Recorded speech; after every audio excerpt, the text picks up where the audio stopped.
Cass County Republican Party says this is the first debate of this election cycle, but they hope it won't be the last, and they encourage Nebraskans to take advantage of opportunities like this so voters can get to know the candidates before deciding who to support.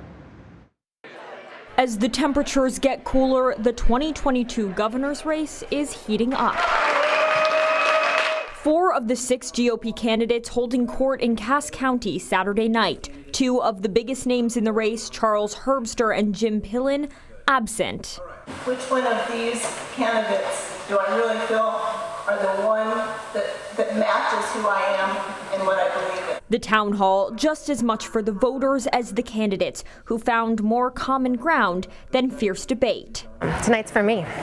Tonight's for the voter that doesn't know who to vote for. Cass County voter Megan Kalina is proud to say she does not know who she'll vote for next year. Those policies create the place that we live in, the communities we live in, and we should want to be a part of that. So far, State Senator Carol Blood is the only Democrat to throw her hat in the gubernatorial ring.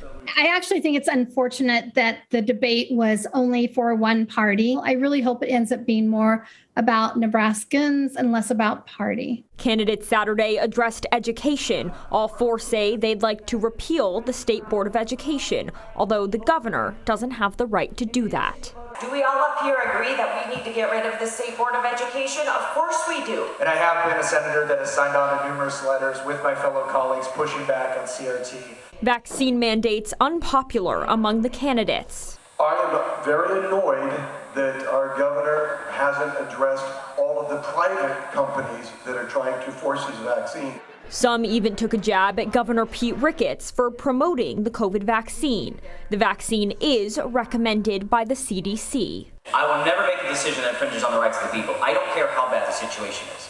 As the campaign gets underway, urging voters to ask substantive questions about policy. It would be great if we could bring our Nebraska back together the way it was several decades ago so we can really get some good things done for everybody.